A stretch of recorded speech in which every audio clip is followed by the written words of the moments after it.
Hello students, मैं Prince Kumar आप सभी को स्वागत करता हूं अपने परिवार एवडी रोजगार में। यह क्लास आप सभी का रीजनिंग का सीरीज चलाया जा रहा है।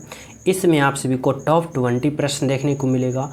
सभी प्रश्न सेलेक्टेड है, इम्पोर्टेंट है और आपका एग्ज़ाम बेस पैटर्न पे आधारित सभी प्रश्न देखने को मिलेगा। अगर आप लोग एसएससी, रेलवे, यूपी पुलिस, किसी भी स्टेट पुलिस या किसी भी स्टेट गवर्नमेंट जॉब की तैयारी कर रहे हो तो यह क्लास आप सभी के लिए इम्पोर्टेंट एंड सेलेक्टेड क्लास होने वाला है। तो सभी विद्यार्थी सभी प्रश्न को बारीकता से अध्ययन करना, हर प्रश्न को आप लोग 100% क्लास में देने की कोशिश करना, एक भी प्रश्न को मिस ना करना। तो चलो मैं शुरू करता हूँ। पहला प्रश्न समझना, देखो पहला प्रश्न देखो क्या कर रहा है कि उस विकल्प का चयन करें जो तीसरी संख्या से ठीक उसी प्रकार संबंधित है जिस प्रकार दूसरी संख्या पहली से। यानी यहाँ पे आप सभी को बताना होगा कि संबंध बताना है। क्या चीज़ बताना है? संबंध। वो भी किसका? तो संख्याओं का संबंध इस प्रकार से कि 4 से 41 हुआ तो हुआ किस प्रकार, यानी 4 से 41 लाने के लिए यहाँ पे जो एग्जामिनर है कौन सा लॉजिक लगाया है, यही लॉजिक हमें क्या करना है, पता करना है। अगर हमें यह लॉजिक पता चल जाए तो 7 से वही लॉजिक लगा के यहाँ पे राइट आंसर का पता हम नहीं कर लेंगे ना। तो देखो अब हमें सबसे पहले क्या पता करना है, तो सबसे पहले ये पता करना है कि यहाँ पे 4 से 41 जो लिखा है ना, यह आखिर लिखा है तो लिखा कैसे, यानी क्या इसमें लॉजिक लगा रखा है। तो देखो अगर आप लोग इस प्रकार से सोच रहे हो कि 4 में अगर हम 10 गुना करते हैं तो 40 और प्लस का 1 करते हैं तो 41, लेकिन इसी प्रकार जब 7 में आप लोग 10 गुना करते हो तो 70 और 70 और प्लस 71 होता है, लेकिन कहीं ऑप्शन में दे नहीं रखा है। यानी इससे क्या है कि थोड़ा सा और ज़्यादा हमें इस प्रश्न में अपने दिमाग को चलाना होगा और थोड़ा सा लॉजिक लगाना होगा। किस प्रकार से? तो इस प्रकार से समझना कि आखिर 4 से 41 41 हुआ तो हुआ कैसे। तो समझो अगर मैं इस 4 का क्या करूं, तो 4 का मैं स्क्वायर करता हूं तो 4 का स्क्वायर कितना आता है, तो बोलोगे सर 4 का स्क्वायर 16 आप सभी का प्राप्त होगा। कितना प्राप्त होगा? 4 का स्क्वायर 16। अब इसके बाद 4 में प्लस का 1 जोड़ो, 4 में प्लस का 1 जोड़ो तो क्या हो जाएगा, पुनः 5 हो जाएगा। और 5 का भी आप स्क्वायर करो और इसको जोड़ो तो 5 का स्क्वायर कितना होता है, 25 यानी 25। अब जब दोनों को जोड़ोगे तो कितना होगा, देखो 6 5 11, 2 1 3 1 4 यानी 41, जो कि यहाँ पे लिखा है। समझ गए हो कि इसमें क्या लॉजिक लगा रखा है? तो यह लॉजिक लगा रखा है कि जो 4 दिया गया है ना, 4 का तो पहले स्क्वायर किया और यहाँ पे 16 लिख दिया। यहाँ पे क्या लिखा? 16, ठीक है। उसके बाद 4 में एक और जोड़ दिया, 4 में एक और जोड़ दिया तो 4 में एक जोड़ोगे तो कितना होगा, 5। और फिर 5 का भी स्क्वायर करके इन दोनों को एक साथ जोड़ दिया। क्या किया? इन दोनों का एक साथ जोड़ दिया और फिर 16 और जब 25 को जोड़ोगे तो कितना आया, तो 41 आया, 41 आया। अब इसी प्रकार से अब यही लॉजिक लगा के हम इसमें अप्लाई करेंगे और यहाँ पे राइट आंसर पता करेंगे। तो देखो कैसे करेंगे, तो इस तरह से करेंगे कि पहले यहाँ 7 है तो 7 का मैं स्क्वायर करूँगा, ठीक है। 7 का स्क्वायर करूँगा तो कितना होगा, 7 7 1 का 49, लेकिन 7 में प्लस 1 करोगे तो 8 आएगा। कितना आएगा? 8। और इस 8 का भी स्क्वायर करोगे और जोड़ोगे तो 8 का स्क्वायर क्या आएगा, 8 8 का 64। अब इन दोनों को एक साथ जोड़ोगे तो देखो 9 4 13 के 3 बाकी 1 और 6 4 10 और 10 और 1 11, क्या आया भाई, तो 113 आया। और 113 कौन सा ऑप्शन में है, तो देखो ऑप्शन नंबर सी में है, जो कि आपका राइट आंसर है। तो देखे हो आखिर इसमें क्या लॉजिक लगाया, तो बहुत ही सिंपल लॉजिक लगाया कि पहले जो दे रखा था ना, पहले भाग वाले को स्क्वायर किया और पहले 4 था तो 4 का स्क्वायर 16 और 4 में एक जोड़ के 5 लाया और फिर 5 का भी स्क्वायर किया और 16 और 25 को जोड़ा तो 41 आया। और वही प्रकार जब हम इसमें यह लॉजिक लगाएं तो हमें प्राप्त हुआ 113, जो कि हमारा राइट आंसर है, बिल्कुल सही आंसर है। समझ रहे हो कि आपका राइट आंसर आया ऑप्शन नंबर सी। यहाँ तक सभी विद्यार्थी समझ गए हो, किसी को कोई भी डाउट नहीं है किसी भी पॉइंट में? तो चले हम सब नेक्स्ट पे। तो चलो देखो अगला प्रश्न समझना भाई क्या है, 2 नंबर का प्रश्न समझो। देखो 2 नंबर का प्रश्न समझना, इसमें आखिर क्या लॉजिक लगा रखा है। तो देखो कह रहा है दिए गए शब्दों में कौन सा वेन आरेख सबसे उचित संबंध दर्शाता है। यानी आप सभी को यहाँ पे इस तरह से संबंध बताना है, इस तरह से ऑप्शन का चयन करना है कि यहाँ पे क्या है भाई, तो पशु है, गाय है और कुत्ते हैं। देखो आप सभी को ये चारों ऑप्शन में एक ऑप्शन का चयन करोगे, इस प्रकार से करोगे ताकि इन तीनों का एक साथ क्या बता सके, सही संबंध बता सके, उचित संबंध दर्शा सके। यही ना पूछ रहा है। तो देखो समझना, अगर मैं सबसे पहले पशु है तो अगर मैं सबसे पहले पशु के लिए एक क्या बनाता हूँ, तो पशु के लिए मैं एक गोला बनाता हूँ। समझना, पशु के लिए क्या मैं बनाया, एक गोला बनाया, पशु के लिए एक गोला बनाया। ठीक है। अब देखो गाय जो है ना, गाय जो है यह भी पशु के अंदर आ जाएगा, क्योंकि गाय भी एक प्रकार का क्या है, पशु है। तो देखो गाय भी हुआ पशु के अंदर आ जाएगा, आ गई। उसके बाद देखो कुत्ता, कुत्ता जो है वह भी क्या है, एक प्रकार का पशु है। तो कुत्ता भी क्या आ जाएगा, पशु के अंदर आ जाएगा। यानी यहाँ भी कौन आ जाएगा, पशु आ जाएगा, पशु के अंदर आ गया कुत्ता। अब देखो कि गाय और कुत्ता में कोई रिलेशन है, मतलब कि नहीं ना है। जैसे गाय एक क्या है, अलग से एक पशु है, कुत्ता एक प्रकार का अलग पशु है, लेकिन दोनों क्या है, पशु है। तो दोनों पशु के अंदर ही आएगा, लेकिन दोनों का गोला क्या होगा, अलग अलग होगा। इस तरह से आप सभी को समझना होगा। तो कौन सा ऑप्शन दिख रहा है ऐसा, तो बोलोगे सर ऑप्शन नंबर डी दिखा। यानी तो ये तो पशु वाले गोला है, लेकिन इसके अंदर गाय आ गई और यहाँ पे कुत्ता आ गया। समझ गए हो ना। तो राइट आंसर आप लोग क्या लगाओगे, तो राइट आंसर आप लोग लगाओगे ऑप्शन नंबर डी, जो आपका क्या है, बिल्कुल सही है। कौन सा, ऑप्शन नंबर डी। समझ गए यहाँ तक सभी विद्यार्थी, किसी को कोई डाउट नहीं है। तो चले हम सब नेक्स्ट प्रश्न पे। तो देखो अगला प्रश्न समझना क्या कर रहा है, 3 नंबर का प्रश्न। देखो 3 नंबर का प्रश्न समझो। और इससे पहले जितने भी प्रिय स्टूडेंट हो को, अभी जो स्टूडेंट क्लास को लाइक नहीं किए हो, सभी स्टूडेंट ईमानदारी पूर्वक क्लास को क्या कर दो, लाइक कर दो और अपने दोस्तों के पास ज़्यादा से ज़्यादा शेयर कर दो। और जो न्यू हो तो चैनल सब्सक्राइब करके बेल आइकन प्रेस जरूर कर लेना, क्योंकि आप सभी को एग्ज़ाम के पैटर्न पे आधारित प्रश्नों पे प्रैक्टिस करना आप सभी के लिए अति आवश्यक और अनिवार्य होगा, अगर आप लोग अपने एग्ज़ाम में ज़्यादा से ज़्यादा नंबर इंक्रीज करना चाहते हो। अगर आप लोग एग्ज़ाम में ज़्यादा से ज़्यादा नंबर इंक्रीज करना चाहते हो तो आप सभी के पास एक ही मूल मंत्र है, आप लोग ज़्यादा से ज़्यादा प्रश्नों पे प्रैक्टिस करना शुरू कर दो। और इस क्लास के माध्यम से, इस परिवार के माध्यम से आप सभी को सुबह और शाम दोनों टाइम आप सभी को प्रोवाइड कराया जाएगा इस प्रकार के एग्ज़ाम के पैटर्न पे आधारित सभी प्रश्नों। ठीक है। चलो देखो 3 नंबर का प्रश्न में करा है ना कि एक निश्चित कोड भाषा में इतना को इतना लिखा जाता है, इतना को इतना के रूप में लिखा जाता है। ठीक है। करा उस भाषा में इतना को कैसे लिखोगे। देखो कोडिंग डिकोडिंग वाले प्रश्न है और इसमें आप लोग को किस प्रकार से समझना होगा, तो इस प्रकार से कि डॉक्टर को आखिर इस प्रकार के कोडिंग में लिखा, कोडिंग में। ठीक है। तो इतना को आप लोग किस प्रकार से कोडिंग भाषा में लिखोगे, तो देखो इसके लिए आप लोग क्या करोगे, तो समझना यहाँ पे क्या है, डी है, ओ है, सी है, टी है, ओ है, 1 मिनट, DOCTOR इतना लिखा ना। और इसका कोड वर्ड यहाँ पे क्या लिखा, तो ए लिखा, एल लिखा, जेड लिखा, क्यू लिखा, एल लिखा, ओ लिखा, इतना को इतना लिखा।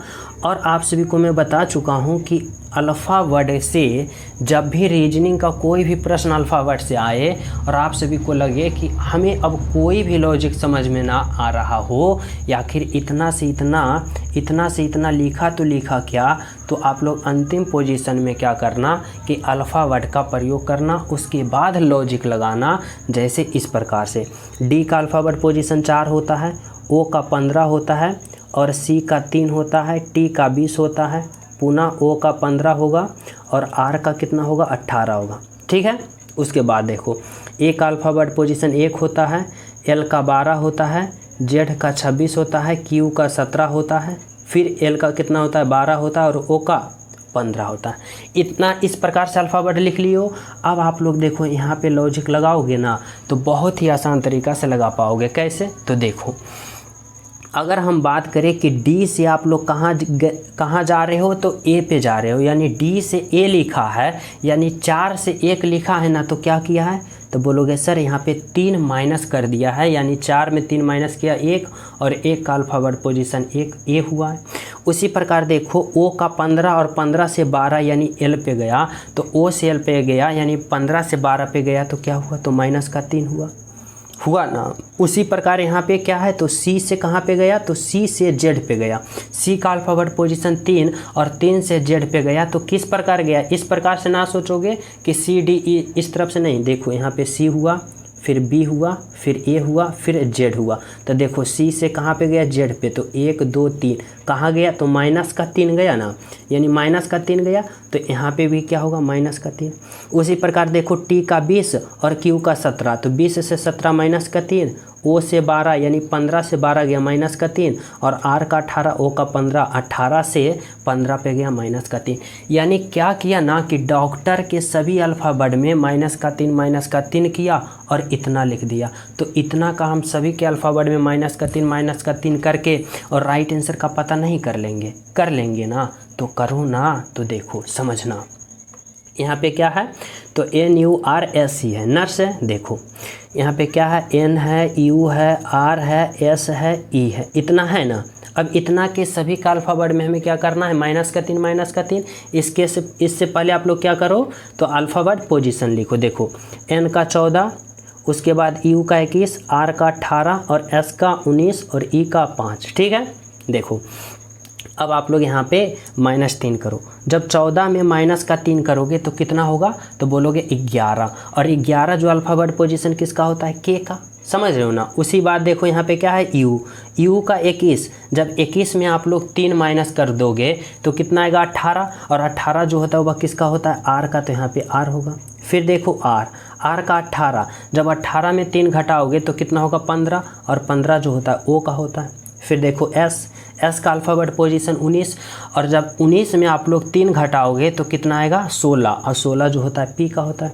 उसके बाद देखो ई का 5, और 5 में 3 घटाओगे 2, और 2 जो होता है वह किसका होता है, बी का, यानी पी। अब बताओ कि KROPB कौन सा ऑप्शन में दिख रहा है, तो बोलोगे सर जी ऑप्शन ए में KROPB दिख रहा है, जो कि आपका बिल्कुल राइट आंसर और बिल्कुल सही आंसर है। कौन सा, तो ऑप्शन नंबर ए। समझ गए यहाँ तक सभी विद्यार्थी, किसी को कोई डाउट नहीं है, तो चले हम सब नेक्स्ट पे। तो देखो नेक्स्ट प्रश्न समझना क्या कर रहा है, 4 नंबर का प्रश्न। देखो 4 नंबर का प्रश्न में यहाँ आप सभी से पूछ रहा है ना, यहाँ पे आप सभी से कर रहा है कि निम्नलिखित श्रृंखला में प्रश्न चिन्ह यानी इस भाट के स्थान पे कौन सी संख्या होगा। देखो यहाँ पे सीरीज दे रखा है, समझना यहाँ पे क्या है, सीरीज है, और वो भी किसका सीरीज है, तो अल्फ़ाबेट का सीरीज है। और वही आप सभी को लॉजिक लगाना है कि अल्फ़ाबेट वाले रीजनिंग का प्रश्न में क्या करो, तो अल्फ़ाबेट पोजीशन का प्रयोग करो, तभी आप लोग राइट आंसर का श्योर परफेक्ट कर पाओगे कि कौन राइट आंसर 100% होगा। इसके लिए आप लोग क्या करोगे, तो अल्फ़ाबेट का प्रयोग करोगे, अल्फ़ाबेट पोजीशन का। जैसे देखो ओ का कितना होता है, 15 होता है, ठीक है, और एल का कितना होता है, 12। फिर देखो क्यू का कितना होता है, 17, और फिर ओ का कितना होता है, 15, ठीक है। फिर देखो यहाँ पे तो हमें पता करना है। आगे देखो यू का कितना होता है, 21, फिर यू है, यू का 21, डब्लू का 23, और फिर एक्स का 24, इतना है ना।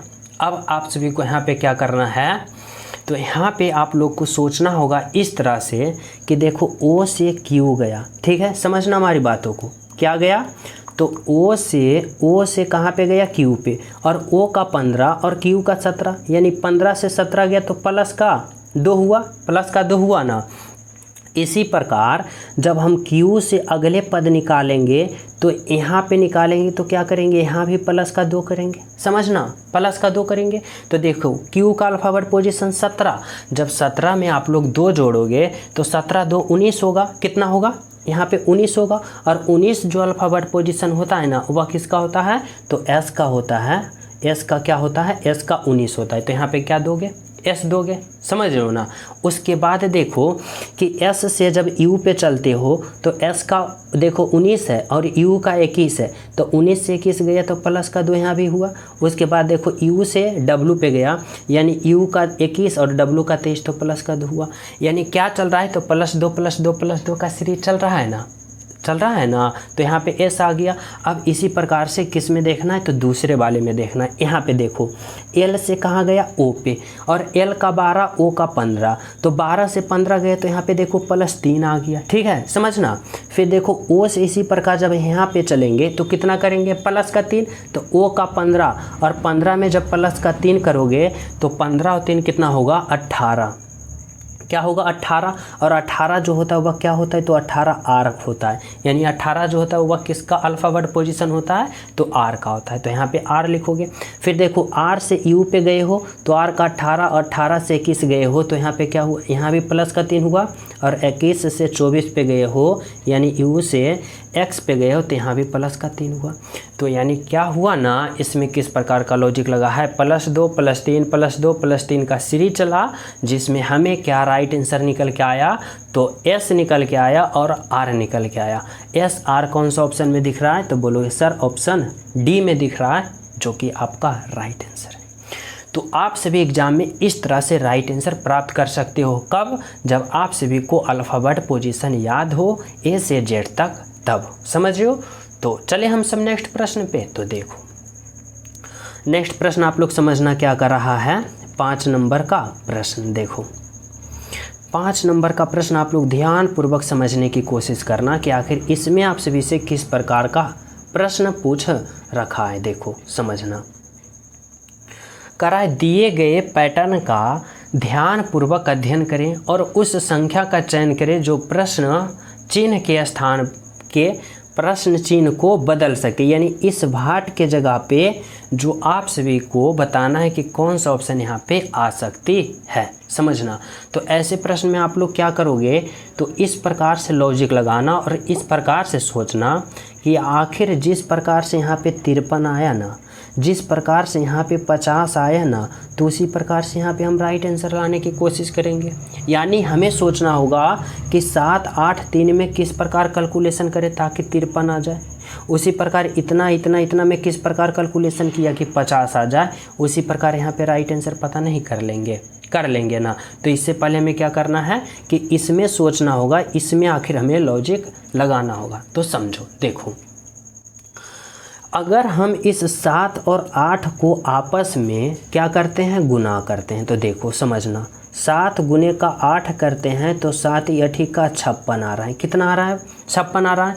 लेकिन अब इस 3 को हम क्या करें कि हमें 53 आ जाए। तो देखो 56 में अगर हम इस 3 को घटा देते हैं, देखो 56 में 3 को घटा देते हैं तो देखो 53 आ रहा है। तब बोलोगे जी सर आ रहा है।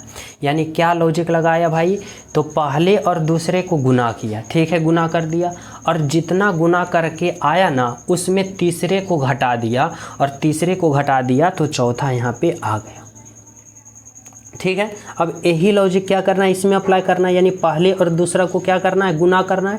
तो देखो 9 और 6 को जब हम गुना करेंगे तो 6 और 9 कितना होगा, 54, यानी 54, 54 आ गया। और फिर इस तीसरे को हमें क्या करना है, तो इस तीसरे को हमें घटा देना है। यानी जब आप लोग 54 में 4 घटाओगे तो देखो 50, यानी कि यहाँ पे 50 है। तो बोलोगे जी सर, यानी इसमें जो लॉजिक लगाया वही इसमें लगा दिया। अब यही लॉजिक हमें क्या करना है कि इसमें अप्लाई करके राइट आंसर पता करना है ना। तो देखो कैसे करेंगे, तो देखो इन दोनों को क्या करेंगे, तो इन दोनों को गुना करेंगे। यहाँ पे क्या है 8 और 7 को गुना करेंगे, कितना आएगा, तो 8 × 7 = 56, यानी क्या आया, 56 आया। और फिर इस तीसरे को क्या करना है, तो इस तीसरे को घटा देना है। यानी 56 में जब हम 5 घटा देंगे तो हमें कितना प्राप्त होगा, तो हमें प्राप्त होगा 51। और यहाँ पे क्या होगा, तो यहाँ पे होगा 51 51, जो कि कौन सा ऑप्शन में है, तो ऑप्शन नंबर सी में है, जो कि आपका राइट आंसर है और बिल्कुल सही आंसर है। क्या, तो ये कॉमन, जो कि आपका राइट आंसर है। तो क्या लॉजिक लगा रखा है, समझ रहे हो ना आप लोग, कि पहले दूसरे को गुना किया, जितना गुना करके आया तीसरे को घटा दिया, चौथा आ गया, ठीक है। चलो देखो अगला प्रश्न समझना, 6 नंबर का प्रश्न क्या कर रहा है। देखो 6 नंबर का प्रश्न समझना। देखो यहाँ पे 6 नंबर का प्रश्न में दे रखा है ना, आप सभी से कर रहा है कि निम्नलिखित में से कौन सा विकल्प दी गई श्रृंखला को पूरा करेगा। यानी यह जो है ना सीरीज है, क्या है सीरीज में दे रखा है किसका, तो अल्फ़ाबेट का।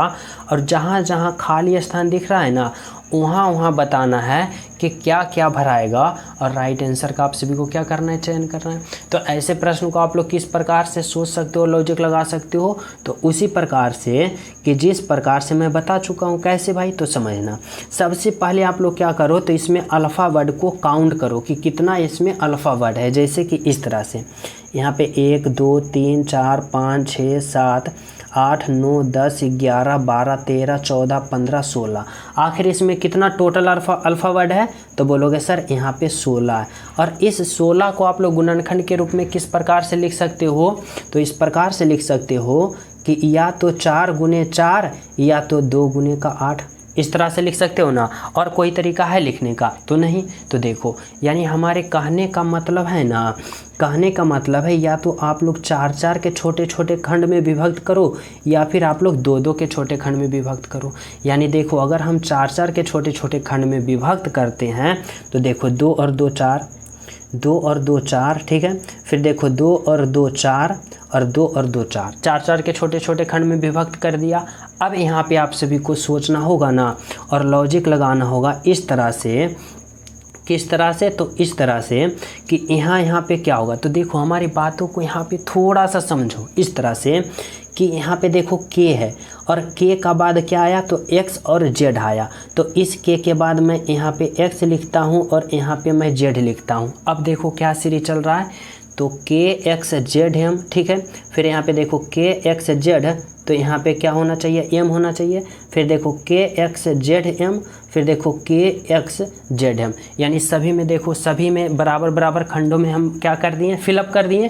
क्या क्या आया, तो k x z m, k x z m, इस तरह से।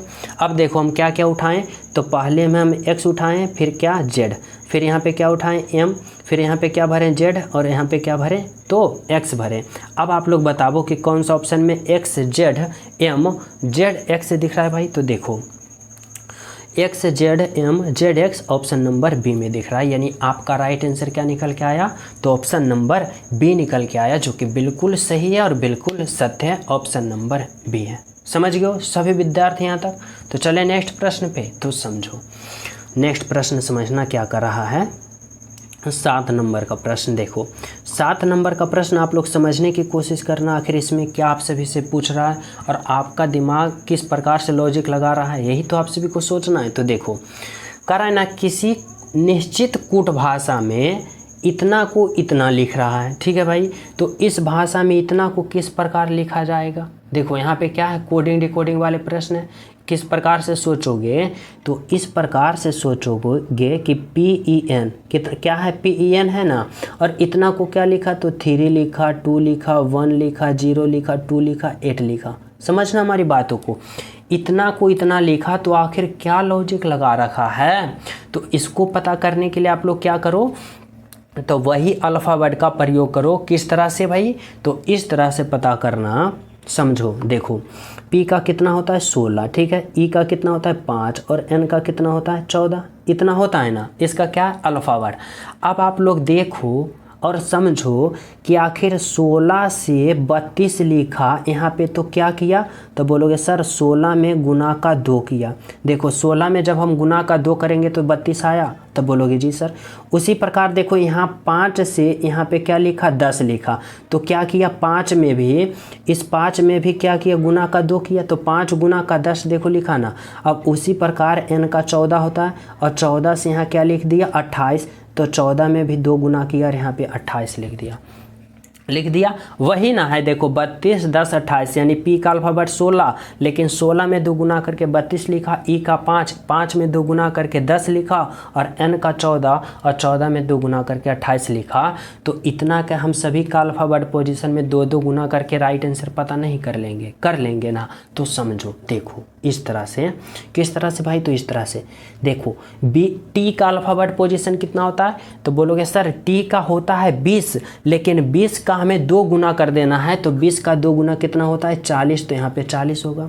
उसी प्रकार देखो यहाँ पे क्या है टी, और टी यू है, माफ़ कीजिएगा यू है, टी का तो हो गया, टी का अल्फ़ाबेट पोजीशन 20, 20 में 2 गुना किए 40। उसके बाद क्या है यू, और यू का अल्फ़ाबेट पोजीशन कितना होता है 21, लेकिन 21 नहीं लिखना है, 21 का 2 गुना करके लिखना है, 21 दूना का 42, यहाँ पे 42 होगा, ठीक है। उसके बाद देखो यहाँ पे क्या है बी, और बी का अल्फ़ाबेट पोजीशन कितना होता है, तो 2, लेकिन 2 नहीं लिखना है, 2 का गुना कर देना है 2 से, तो 2 गुना का 2 क्या होगा 4।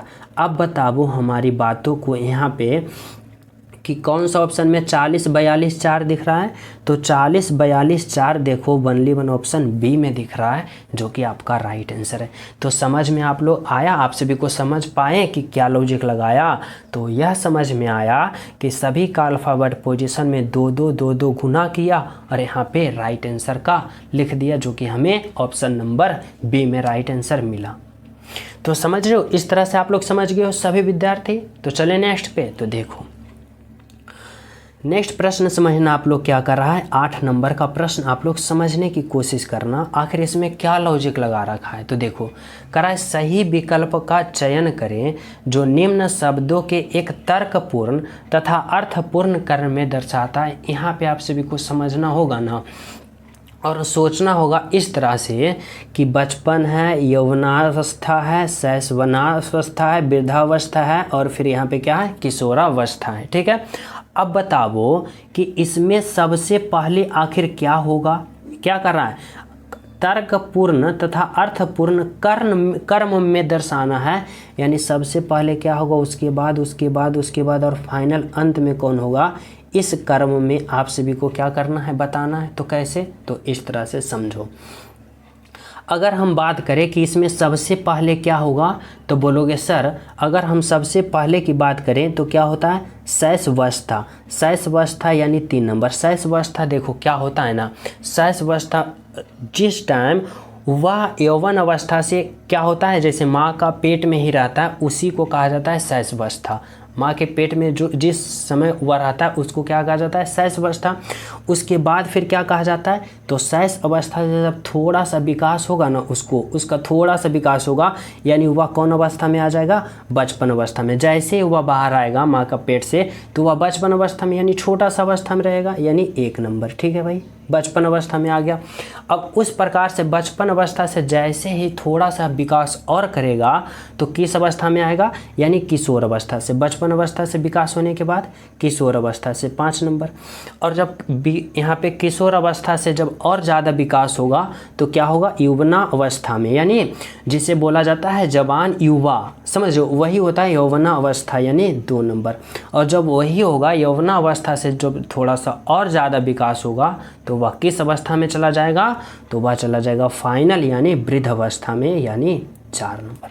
तो वही तो आप सभी को बताना है कि आखिर सबसे पहले क्या है, उसके बाद क्या है, उसके बाद और अंत में कौन है। तो देखो सबसे पहले 3 अवस्था में शैशवावस्था यानी माँ के गर्भ में, उसके बाद बाहर आए तो फिर बचपन अवस्था में, फिर किशोर अवस्था में, फिर यौवन अवस्था में, और फाइनली अंत में वृद्ध अवस्था में चला गया। तो कौन सा यहाँ पे राइट आंसर होगा, 31524। तो देखो 31524 ऑप्शन नंबर ए जो है आपका राइट आंसर है, और बिल्कुल सही है, बिल्कुल सत्य है। समझ रहे हो हमारी बातों को, ऑप्शन नंबर ए। तो चले नेक्स्ट पे, तो देखो नेक्स्ट प्रश्न आप लोग समझना क्या कर रहा है, 9 नंबर का प्रश्न। देखो 9 नंबर का प्रश्न में आप सभी को बताना होगा कि जिस प्रकार से जिसका अर्थ कर रहा है ना उसका अर्थ रखो और राइट आंसर का पता करो। देखो इस तरह से समझो, देखो यहाँ पे क्या दे रखा है, तो यहाँ पे है 76। फिर देखो भाग का अर्थ क्या दे रखा है भाई, तो देखो भाग का अर्थ घटाव है, तो यहाँ पे आप लोग घटाव दो 5 होगा। भाग का अर्थ क्या है, घटाव। फिर देखो घटाव, घटाव का अर्थ क्या दे रखा है, घटाव का अर्थ गुना है, तो यहाँ पे गुना दो और 6 होगा। फिर देखो जोड़, जोड़ का अर्थ क्या दे रखा है भाई, तो जोड़ का अर्थ भाग दे रखा है, ये भाग दो, यहाँ पे क्या होगा 3। फिर देखो गुना, गुना का अर्थ क्या दे रखा है, तो देखो यहाँ पे गुना कहाँ है, तो गुना का अर्थ जोड़ दे रखा है, यहाँ पे जोड़ होगा और यहाँ पे 4 होगा। ठीक है, अब आप लोग क्या करो, तो इसका कैलकुलेशन कर डालो। तो कैसे कैलकुलेशन, यहाँ पे किस प्रकार से यहाँ कैलकुलेशन करोगे, तो बोर्ड मास प्रयोग करना है। क्या करना है, बोर्ड मास, जैसे कि पहले भाग, फिर गुना, फिर जोड़ और फाइनल अंत में घटाव कर देना है, तभी आप लोग का राइट आंसर आएगा। देखो समझना, तो सबसे पहले हम क्या करेंगे, भाग का क्रिया यानी इस भाग को करेंगे। तो देखो 76 माइनस का 5 इंटू का, जब 6 में 3 से आप लोग भाग करोगे तो क्या प्राप्त होगा भाई, तो 3 प्राप्त होगा और प्लस का 4। अब देखो भाग का यहाँ काम कर दिए हो, तो फिर किसका करना है, गुना का। तो देखो 76 माइनस का 5 गुने का 3 करोगे 15 और प्लस का 4। अब आप लोग को क्या करना है, प्लस करना है और फिर माइनस कर देना है। तो देखो प्लस का 4 और प्लस का 76, तो 76 और 4 कितना होगा 80 और माइनस का क्या होगा 15, माइनस का 15। अब जब 80 में 15 घटाओगे तो क्या होगा, ये 5 हो गया और ये 6 हो गया, यानी 65 65, जो कि ऑप्शन नंबर सी में दे रखा है आपका राइट आंसर, बिल्कुल सही आंसर। कौन सा, ऑप्शन नंबर सी। तो यहाँ तक सभी विद्यार्थी समझ गए हो। तो चलें अगले प्रश्न पे। तो देखो अगला प्रश्न आप लोग समझना क्या कर रहा है, देखो 10 नंबर का प्रश्न, 10 नंबर का प्रश्न समझना। इसमें आप सभी से क्या प्रश्न पूछ रहा है भाई, कर रहा है ना कि दीपाली विजय की बेटी है। देखो ब्लड रिलेशन का प्रश्न है, इसमें मैं बहुत ही आसान, बहुत ही सिंपल तरीका से समझाऊंगा, बस आप लोग समझना। कर रहा है दीपाली विजय की बेटी है। ठीक है भाई, यहाँ पे दीपाली जो है ना विजय की बेटी, यहाँ पे मैं लिखता हूँ क्या, विजय, यहाँ पे मैं लिखता हूँ विजय, और विजय की बेटी कौन है, तो विजय की बेटी दीपाली है। देखो यहाँ पे क्या लिखता हूँ, दीपाली। ठीक है, विजय की बेटी कौन है, दीपाली।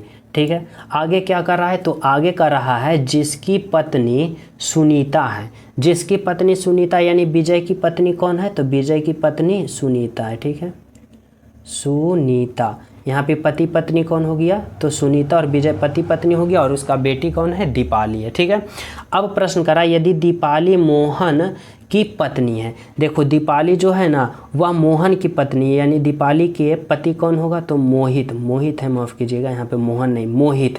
मोहित और दीपाली क्या है, पति पत्नी, और विजय और सुनीता क्या है, ये पति पत्नी। अब कर रहा है कि मोहित विजय से किस प्रकार संबंधित है, समझना।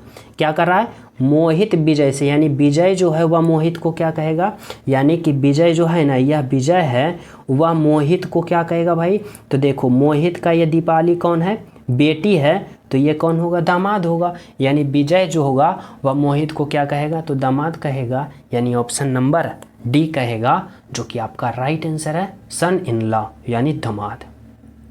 ठीक है, समझ गए हो यहाँ तक। चलो भाई अगला प्रश्न समझना क्या है, तो ये 11 नंबर का प्रश्न समझो। देखो 11 नंबर का प्रश्न समझना है, पे क्या दे रखा है, करा है V W X Y और Z, यानी कितना व्यक्ति यहाँ पे है, तो देखो 2 2 4 5, ओवरऑल व्यक्तियों की संख्या 5 है। ठीक है, और कह रहा है उत्तर की ओर मुख करके बैठा है। चलो भाई मैं यहाँ पे एक रेखा बनाता हूँ, और इस पंक्ति में कितने व्यक्ति बैठा है, तो ओवरऑल 1 2 3 4 5। ठीक है, 5 व्यक्ति बैठा है, 1 2 3 4 और 1 5, और इसका मुख किस तरफ है, उत्तर की ओर यानी ऊपर की ओर, इस तरह से इसका मुख में दे दिया हूँ। ठीक है, चलो इसका मुख किस तरफ है, तो उत्तर की ओर। समझ गए ना। अब आप लोग प्रश्न पे आ जाओ कि आखिर प्रश्न क्या कर रहा है, समझना।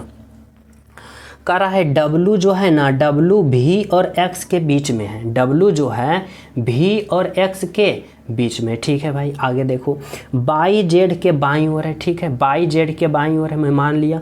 कह रहा है एक्स जेड जो है ना किसी छोर पर है, जेड जो है किसी छोर पर है, एक्स केंद्र पर है। देखो यहाँ पे पॉइंट पकड़ में आ गया, एक्स जो है ना वह केंद्र पे है, तो केंद्र कहाँ है, यहाँ है, और यहाँ पे कौन आ गया, तो यहाँ पे आ गया एक्स, एक्स कौन आ गया, केंद्र पे आ गया।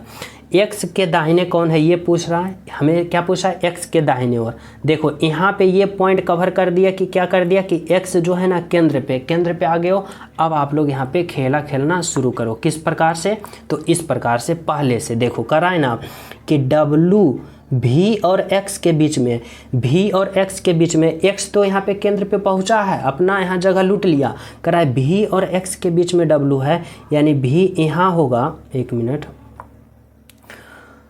भी यहाँ होगा, ठीक है, और डब्लू कहाँ होगा, यहाँ होगा। तो देखो डब्लू जो है ना भी और एक्स के बीच में आ गया, ठीक है, यहाँ तक समझ गए हो। अब कर रहा है बाई जो है ना जेड के बाईं ओर बैठा है, बाई जो है जेड के बाईं ओर बैठा है और जेड किसी एक छोर पे बैठा है। जब जेड जो होगा एक छोर पे होगा तो बनली बन यही छोर ना दिख रहा है, यानी जेड यहाँ होगा तो बाई यहाँ होगा, ऑटोमेटिक, समझ रहे हो। तो इस तरह से आप लोग अगर आप लोग सीटिंग अरेंजमेंट करते हो ना तो बहुत ही कम समय में यहाँ पे सीटिंग अरेंजमेंट कर लेते हो, राइट आंसर 100% प्राप्त करते हो।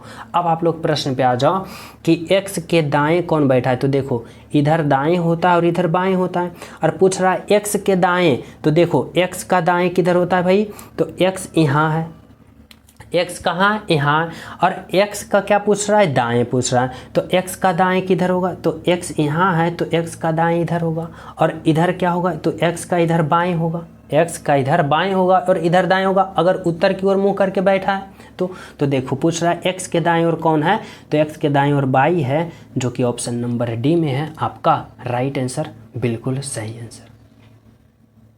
क्या निकल के आया आपका right answer, option number D जो आया बिल्कुल सही है, बिल्कुल सत्य, समझ गए। तो चले हम सब नेक्स्ट प्रश्न पे। तो देखो अगला प्रश्न आप लोग समझना भाई क्या कर रहा है, 12 नंबर का प्रश्न। देखो 12 नंबर का प्रश्न यहाँ पे करा है ना आप सभी से, करा यदि 4 बराबर बी है, 16 बराबर डी है, 81 बराबर आई है, तो 49 बराबर क्या होगा, आप सभी को लॉजिक लगाना है, समझना है। तो देखो सबसे पहले इस तरह से समझो कि 4 बराबर क्या लिखा भाई, तो बी लिखा, फिर देखो 16 बराबर क्या लिखा, तो डी लिखा, और 81 बराबर क्या लिखा, तो 81 बराबर आई लिखा।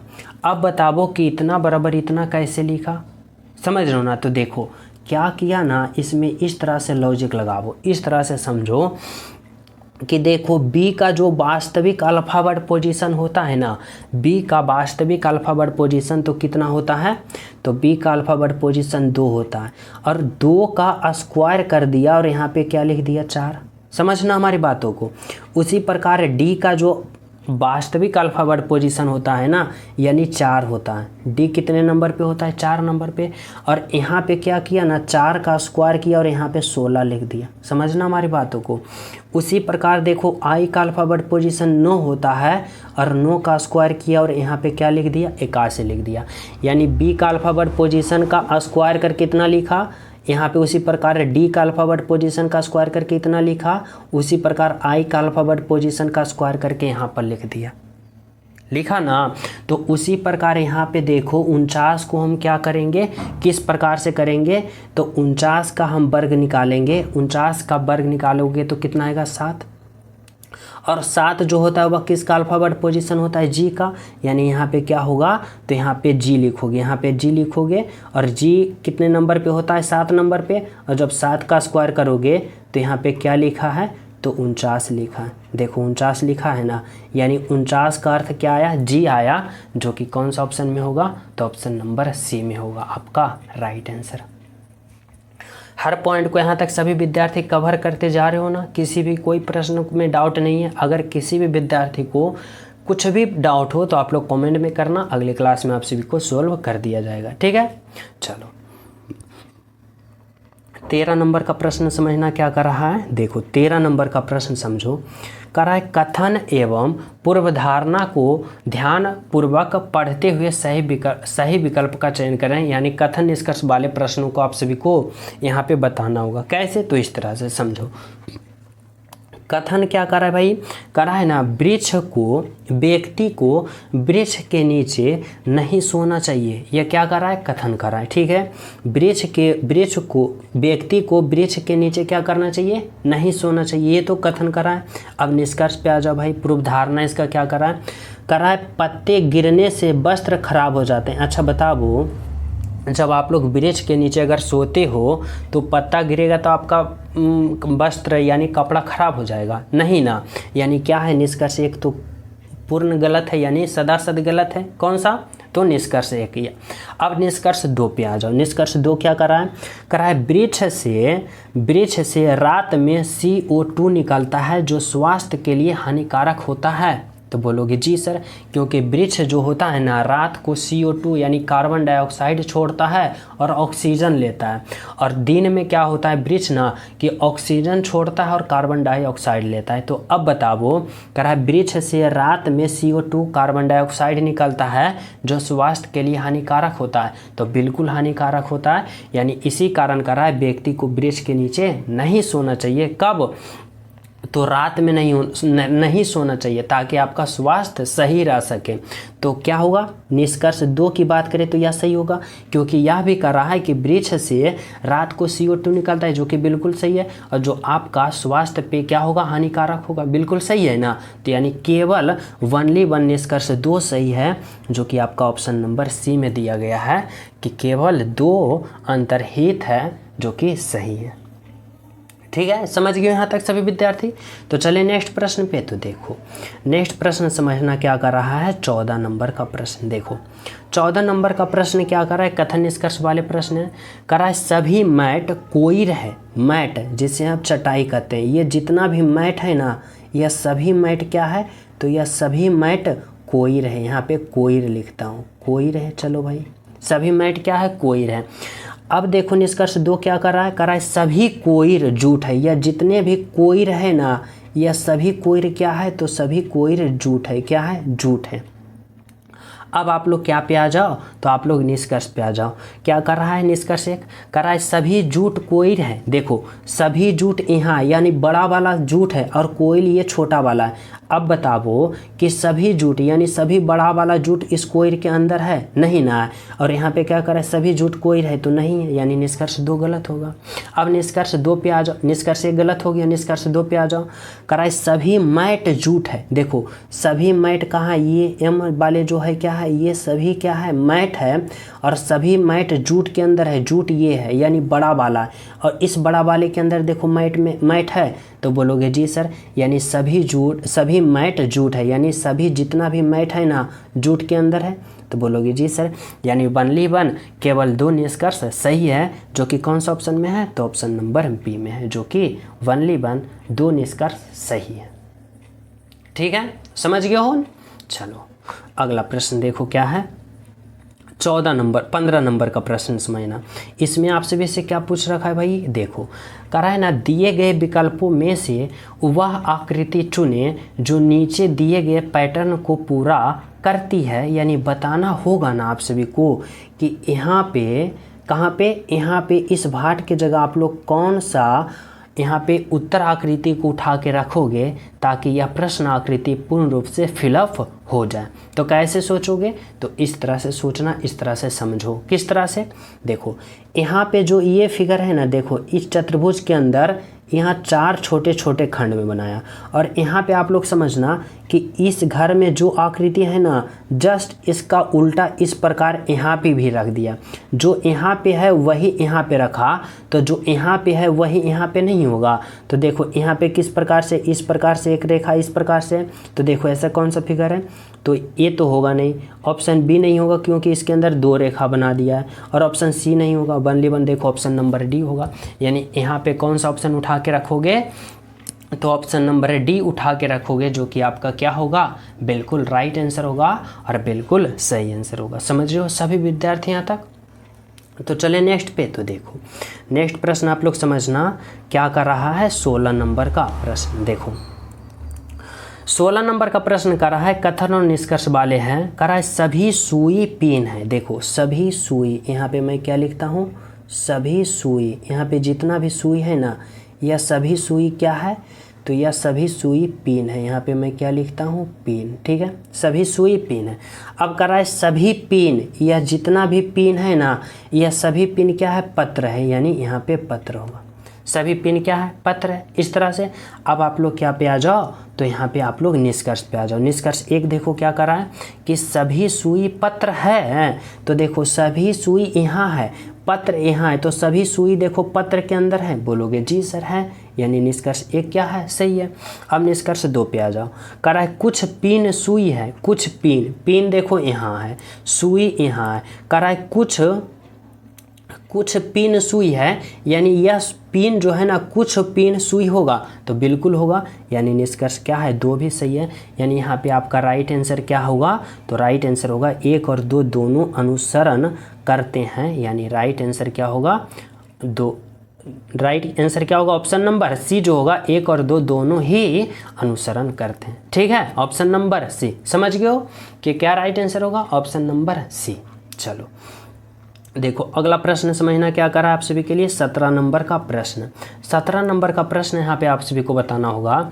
करा निम्नलिखित गतिविधियों को एक तर्कपूर्ण और अर्थपूर्ण में व्यवस्थित करना है। तो देखो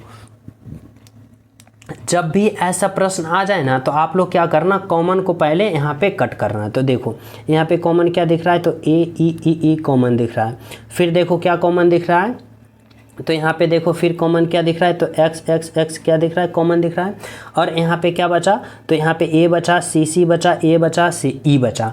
अब देखो बताओ कि इसमें सबसे पहले कौन आएगा, तो देखो a है, c e है, तो देखो e जो है ना, e सबसे अंत में आएगा, क्योंकि पहले a होगा, फिर c होगा, फिर e होगा, यानी सबसे अंत में 5 सबसे अंत में कौन है, तो ये है, यानी राइट आंसर कौन होगा, ऑप्शन नंबर डी होगा। और नहीं है तो फिर पूरा डिटेल से आप लोग समझो, इस तरह से समझना कि देखो सबसे पहले ए सी ई में कौन आएगा, तो पहले ए आएगा, तो देखो ए वाले को ए काटो, फिर एम कटेगा, फिर देखो आई है और यहाँ पे पी है, तो पहले कौन आएगा, आई की पी आएगा, तो पहले आई आएगा, यानी कौन आएगा, 1 वाले, तो देखो 1 हो गया। अब कौन बचा, तो यहाँ पे देखो सी है, आई है, फिर देखो यहाँ पे क्या है, यहाँ पे देखो उसके बाद यहाँ पे क्या है, तो यहाँ पे ए हो गया। उसके बाद देखो यहाँ पे कौन है, तो फिर कौन आएगा, डी आएगा, फिर यहाँ पे क्या आएगा, तो डी आएगा, यानी डी कितने पे, 4 पे, तो 4 आया। किस तरह से, तो देखो एम कट गया, उसके बाद ए के बाद ए है, तो ए वाले आएगा, तो ए वाले आ गया। उसके बाद यहाँ पे क्या बचा, तो सी बचा और सी बचा। अब देखो यहाँ पे सी ई है, तो पहले सी आएगा, ये सी वाले आएगा, ये सी वाला आएगा, तो ठीक है। अब सी कटेगा, तो सी से सी कट गया, फिर आई आएगा कि एल आएगा, तो बोलोगे सर पहले आई आएगा, यानी आई वाले आएगा तो 2 पे, तो 2 आ गया।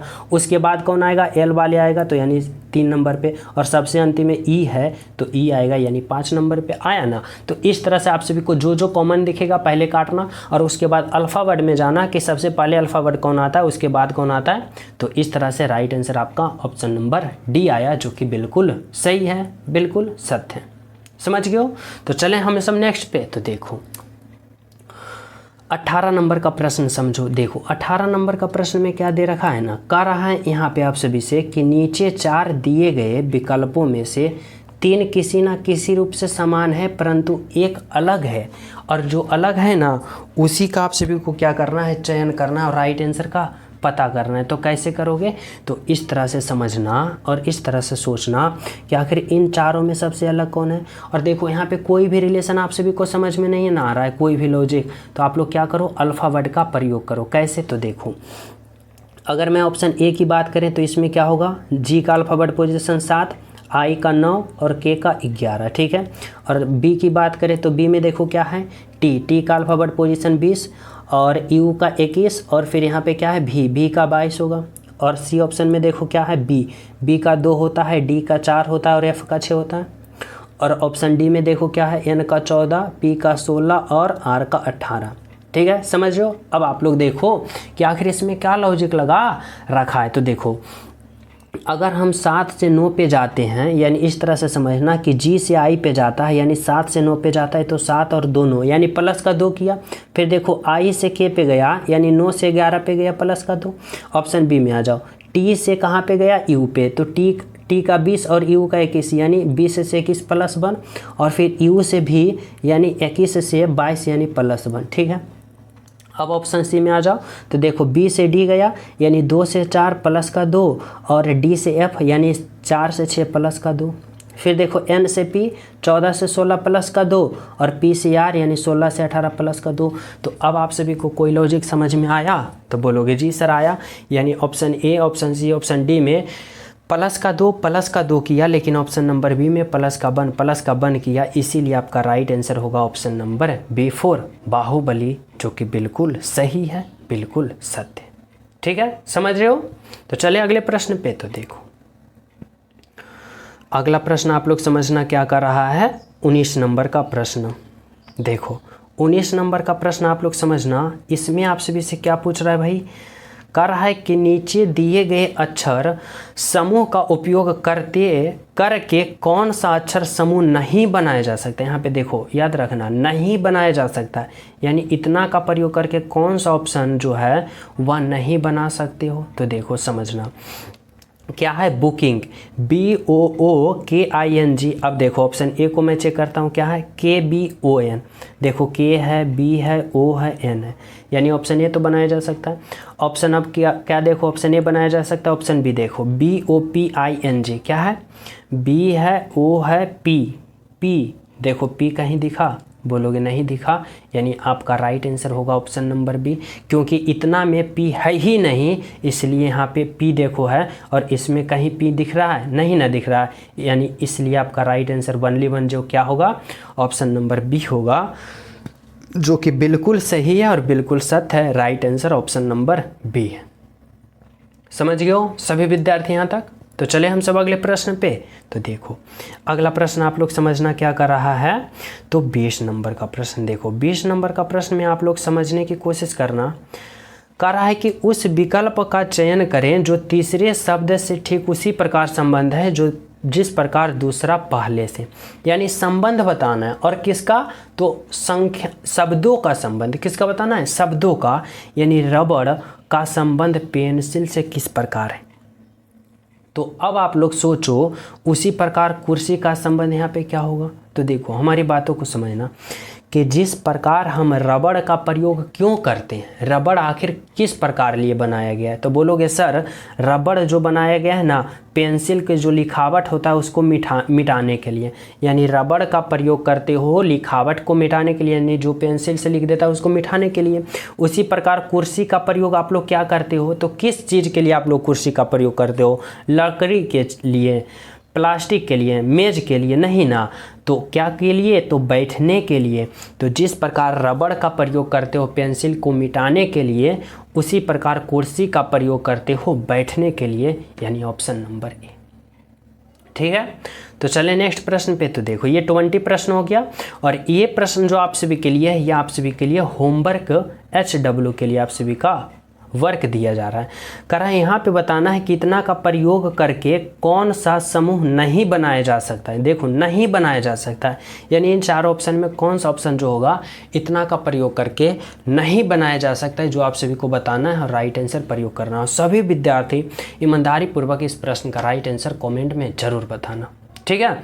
और जो स्टूडेंट क्लास को लाइक नहीं किए वो सभी प्रिय स्टूडेंट क्लास को लाइक कर देना, ज़्यादा ज़्यादा शेयर करना, और जो न्यू हो चैनल पे पहली बार हो तो चैनल सब्सक्राइब करके बेल आइकन ज़रूर दबा देना, क्योंकि आप सभी को पता ही होगा कि नंबर इंक्रीज चाहते हो अपने एग्ज़ाम में ज़्यादा, तो आप सभी को ज़्यादा प्रश्नों पे प्रैक्टिस करना शुरू कर दो। और यह हमारे इस परिवार के माध्यम से आप सभी को ज़्यादा प्रैक्टिस करवाया जाता है, तो आप लोग इस परिवार से ज्वाइन जरूर हो जाना, ठीक है। और बेल आइकन भी प्रेस कर देना, और साथ में टेलीग्राम लिंक डिस्क्रिप्शन में वहाँ भी ज्वाइन हो जाना, ताकि आप सभी को हर क्लास का नोटिफिकेशन आसानी पूर्वक मिल सके। तो मिलते हैं सभी प्रिय स्टूडेंट को अगले क्लास में, जब तक हमारे तरफ से सभी को जय हिंद।